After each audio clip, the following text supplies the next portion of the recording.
Selamat datang di Kampus Pejuang Pendidik, Pendidik Pejuang. Universitas Veteran Bangun Nusantara merupakan institusi pendidikan tinggi yang memiliki motivasi untuk mencetak lulusan yang mandiri, unggul, profesional, berkarakter, dan memiliki nilai-nilai kejuangan.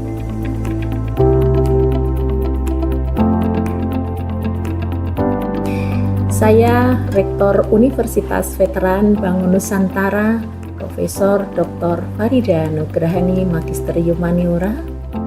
Misi Universitas Veteran Bangun Nusantara adalah terwujudnya universitas yang unggul, berkarakter, mandiri, dan memiliki nilai-nilai kejuangan.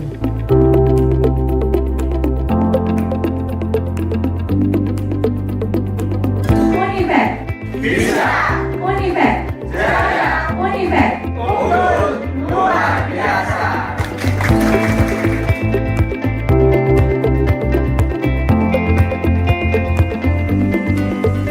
Kampus Universitas Veteran Bangun Nusantara terdiri dari 6 fakultas unggulan dan 1 program pasca sarjana. Univet Bantara memiliki peringkat ke-97 antar perguruan tinggi se-Indonesia, dilansir melalui website EduRank.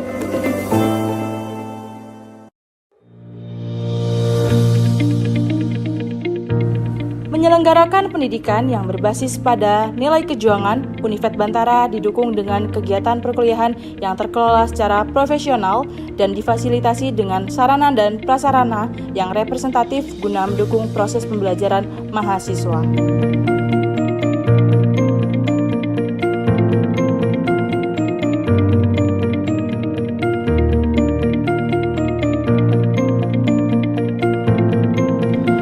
Univet Bantara secara intens melaksanakan penelitian guna menunjang pengembangan iptek dan sosial budaya sekaligus sebagai wadah untuk memberikan kompetensi serta keahlian khusus untuk mahasiswa dalam menyongsong masa depan yang penuh dengan tantangan.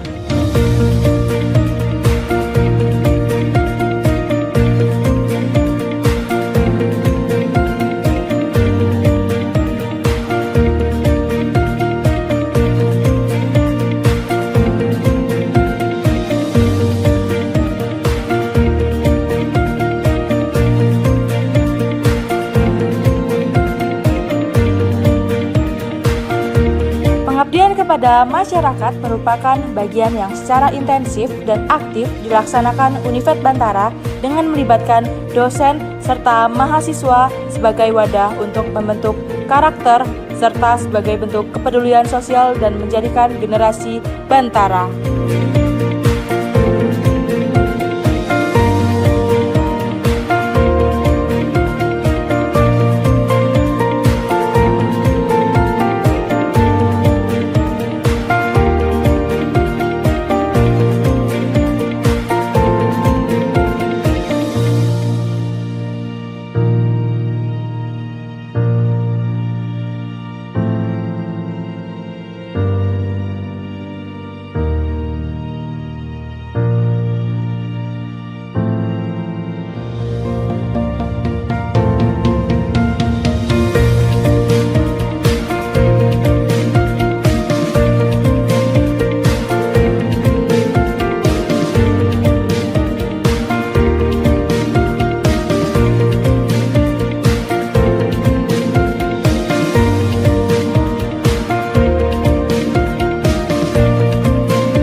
Assalamualaikum warahmatullahi wabarakatuh.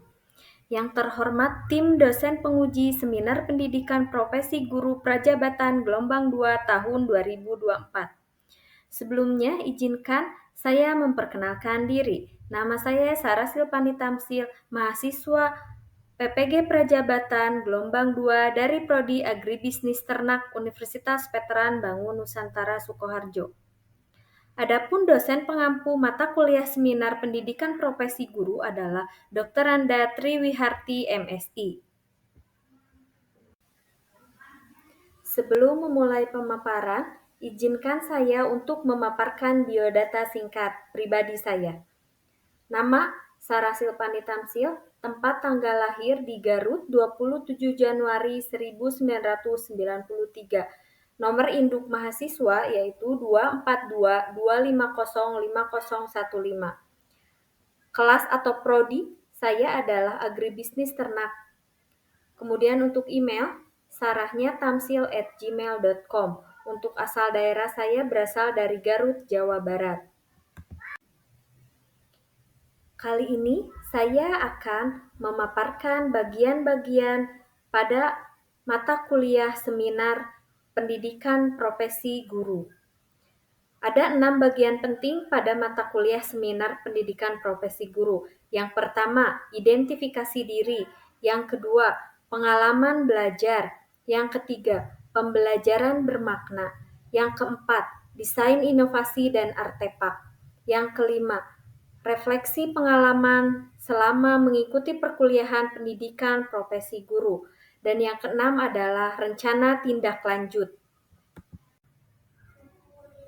Sebagai mahasiswa PPG Prajabatan dan akan menjadi seorang calon guru profesional, penting untuk memiliki visi baik untuk pendidikan di Indonesia maupun visi sebagai seorang sosok calon guru. Visi ini bertujuan untuk memotivasi diri agar terus belajar, berinovasi, dan memberikan yang terbaik untuk peserta didik.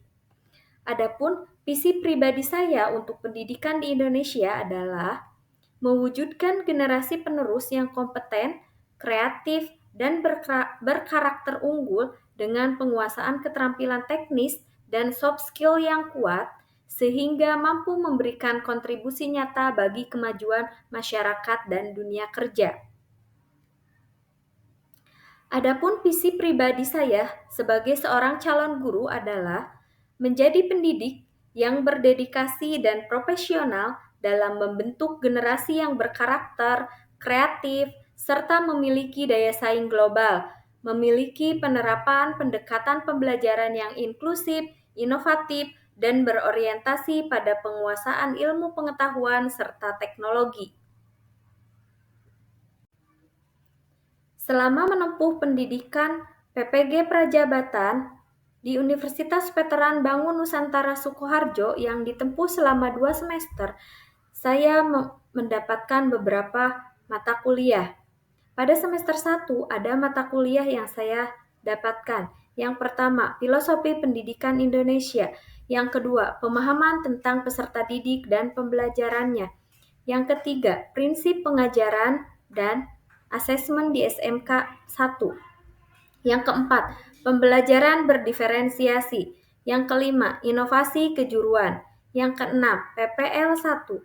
Yang ketujuh, pencegahan dan penanganan kekerasan seksual. Pada semester 2, saya mendapatkan 6 mata kuliah. Yang pertama, pembelajaran sosial emosional. Yang kedua, pendidikan kewirausahaan. Yang ketiga, prinsip pengajaran dan asesmen 2. Yang keempat, proyek kepemimpinan. Yang kelima, PPL 2. Dan yang keenam adalah seminar pendidikan profesi guru. Pada mata kuliah seminar profesi guru, saya ditugaskan untuk melakukan refleksi pada setiap mata kuliah. Kemudian, saya memilih mata kuliah yang bermakna dan dibuat desain inovasi pembelajaran. Selama perkuliahan PPG ini, saya banyak belajar hal-hal yang baru yang memberikan manfaat bagi saya sebagai seorang calon guru profesional. Adapun refleksi pengalaman belajar mata kuliah yang bermakna bagi saya adalah prinsip pengajaran dan asesmen yang pertama dengan topik yang pertama yaitu mengenai pembelajaran yang berpusat kepada peserta didik dan asesmen di SMK. Mata kuliah ini dapat langsung teraplikasikan pada praktek pengalaman lapangan baik yang pertama maupun yang kedua. Jadi, mata kuliah PPA ini dapat diaplikasikan secara langsung hasil pembelajaran teori selama perkuliahan di kelas menjadi praktek nyata untuk menangani peserta didik di kelas. Adapun topik pembelajaran mata kuliah prinsip pengajaran dan asesmen 1 terdiri dari 4 topik, di mana pada topik pertama mempelajari prinsip pembelajaran dan asesmen di SMK. Pada topik ini, saya mempelajari macam-macam metode pembelajaran dan asesmen yang berpusat pada peserta didik, di mana untuk metode pembelajaran yang berpusat pada peserta didik ada beberapa macam. Yang pertama, yaitu Problem Based Learning atau PBL, Project Based Learning atau PJBL, Cooperative Learning, Collaborative Learning, Discovery Learning, Studi kasus, simulasi, dan demonstrasi. Adapun asesmen pada pembelajaran yang berpusat pada peserta didik berdasarkan jenisnya dibagi menjadi 3, yaitu Assessment as Learning, Assessment for Learning, dan Assessment of Learning. Adapun pada prosesnya asesmen dibagi menjadi 3, yaitu asesmen diagnostik, asesmen formatif, dan asesmen sumatif. Kemudian, pada topik 2, dengan tema telaah prinsip-prinsip pembelajaran dan asesmen dalam perencanaan, pelaksanaan, dan asesmen dengan berbagai model pembelajaran di SMK. Di mana pada topik 2 ini saya mempelajari berbagai model pembelajaran di SMK yang terdiri dari PJBL atau Project Based Learning, Teaching Factory, kelas industri, dan kelas kewirausahaan. Untuk topik 3, dengan tema desain pembelajaran dan asesmen berdasarkan prinsip-prinsip dan konteks pembelajaran di SMK, di mana pada topik ini membahas mengenai penyusunan desain pembelajaran yang diturunkan dari capaian pembelajaran. Kemudian dari capaian pembelajaran itu sendiri, pada setiap elemennya ditentukan tujuan pembelajaran yang disesuaikan dengan karakteristik dari peserta didik dan berkolaborasi dengan dunia usaha atau dunia industri. Di mana pada setiap tujuan pembelajaran ini harus mempunyai instrumen asesmen yang jelas dan terperinci. Kemudian pada topik 4 ini membahas mengenai refleksi dan rencana tindak lanjut pembelajaran dan asesmen di SMK. Pada topik 4 ini membahas mengenai teknik-teknik refleksi yang dapat dilakukan baik oleh guru dan peserta didik. Refleksi itu sendiri sangat penting dilakukan karena dapat meningkatkan kemampuan kompetensi baik bagi guru maupun peserta didik. Pada pengalaman belajar yang bermakna yang saya pilih pada mata kuliah prinsip pengajaran dan asesmen 1 adalah pada topik yang pertama, di mana pada topik ini saya dapat mengetahui macam-macam metode pembelajaran dan asesmen yang berpusat pada peserta didik. Asesmen itu sendiri dilakukan untuk mencari bukti ataupun dasar pertimbangan terhadap ketercapaian tujuan pembelajaran. Adapun macam-macam asesmen itu terdiri dari 3, yaitu asesmen diagnostik yang dilakukan pada awal pembelajaran untuk mengetahui sejauh mana pengetahuan dasar peserta didik. Kemudian yang kedua, asesmen formatif. Asesmen formatif itu sendiri dilakukan untuk mengetahui sejauh mana ketercapaian tujuan pembelajaran. Dan asesmen sumatif itu dilakukan pada akhir pembelajaran.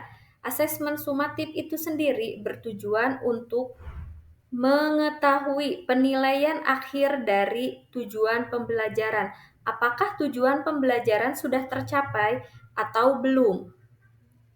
Kemudian untuk artefak yang saya pilih sebagai bukti refleksi pengalaman belajar yaitu pada topik 1 ini adalah koneksi antar materi. Di mana pada tugas koneksi antar materi ini saya membuat mind map.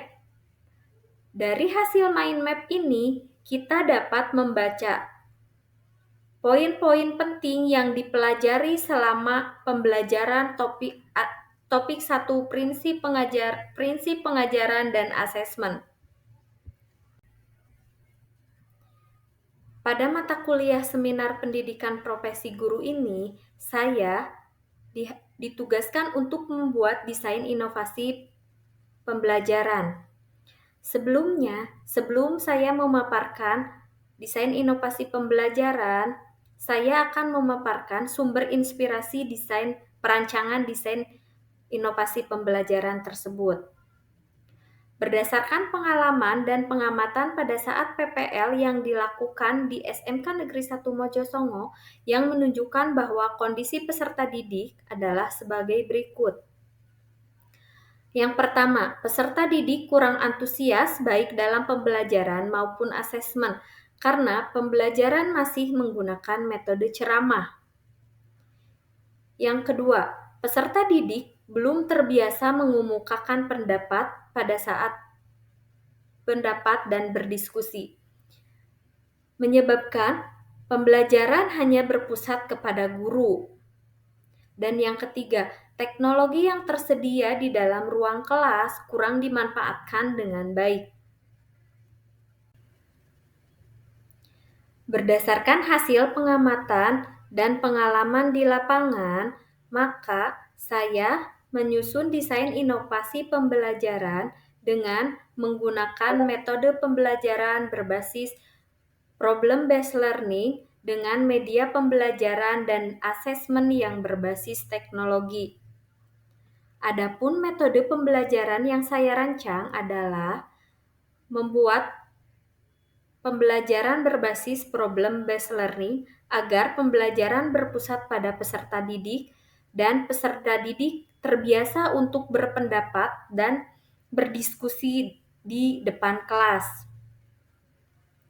Adapun problem yang saya angkat itu adalah sesuai dengan kondisi lingkungan, inklusif dan kontekstual. Adapun modul ajarnya terlampir pada link sebagai berikut. Untuk media pembelajarannya, saya menggunakan media pembelajaran PowerPoint dan media pembelajaran video yang bersumber dari YouTube. Agar pembelajaran menjadi lebih menarik dan dapat mengakomodir gaya belajar peserta didik yang beragam, maka disajikan media pembelajaran PowerPoint untuk peserta didik yang gaya belajarnya adalah audio dan media pembelajaran video yang bersumber dari YouTube untuk mengakomodir gaya belajar peserta didik yang belajar secara audio visual. Untuk link PowerPoint dan link YouTube-nya terlampir.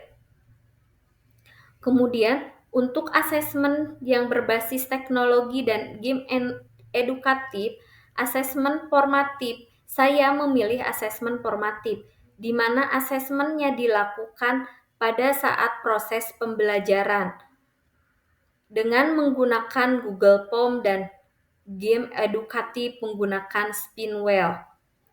Saya memilih asesmen formatif menggunakan Google Form karena Google Form ini memiliki berbagai kelebihan. Berikut terlampir dokumentasi penerapan desain inovasi pembelajaran.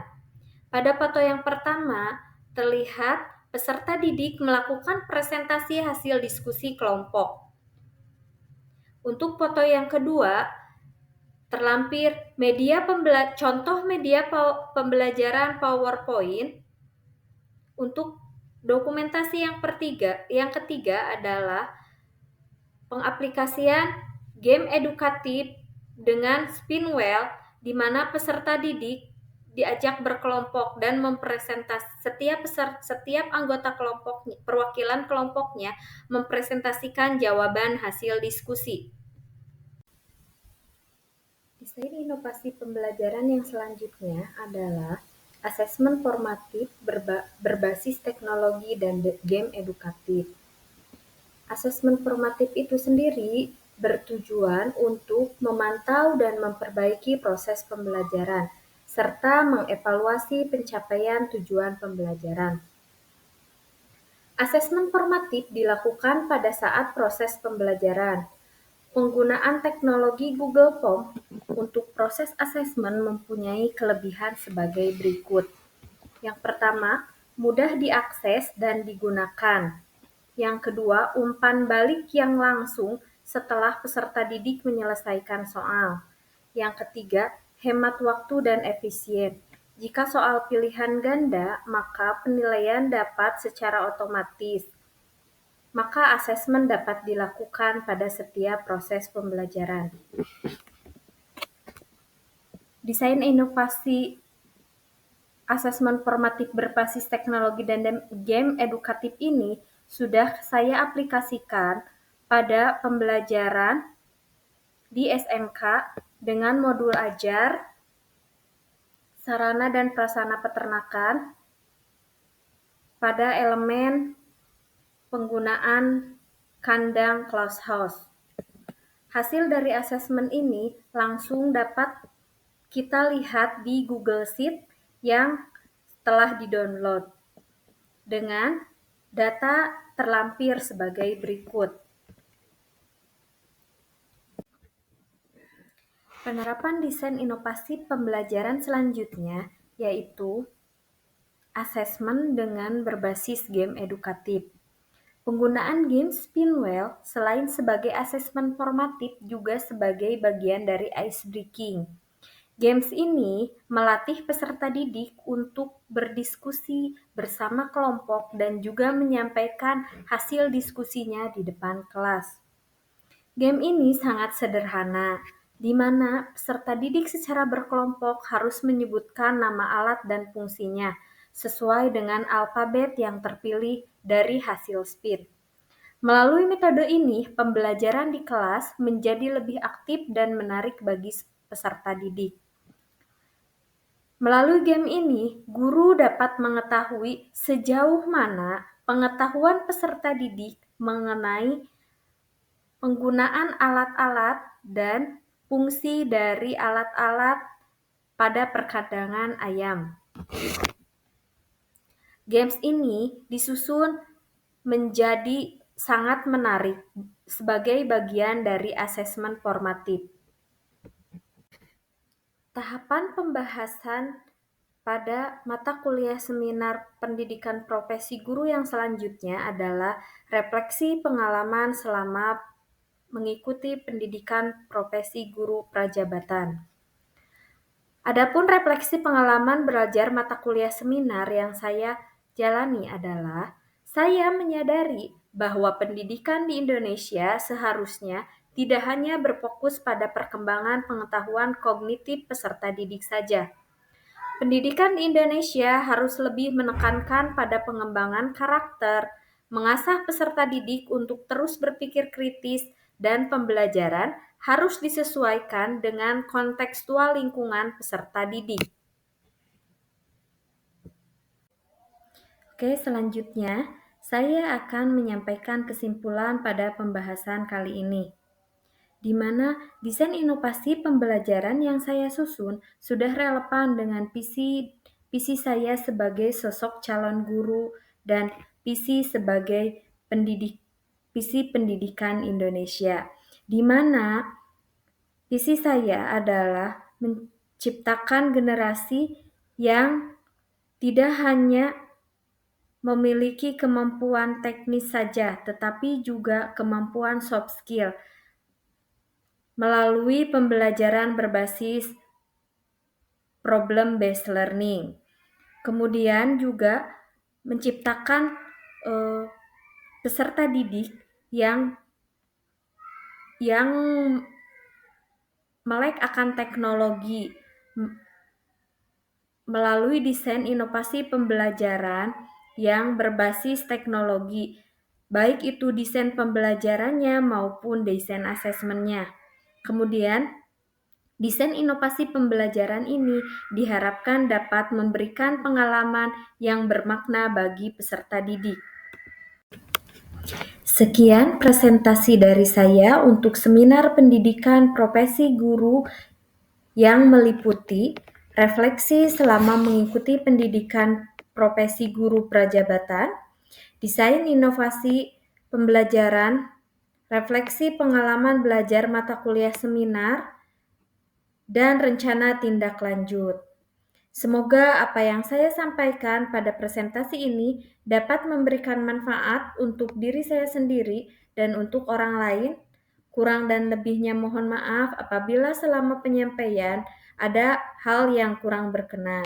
Sekian dari saya. Wassalamualaikum warahmatullahi wabarakatuh.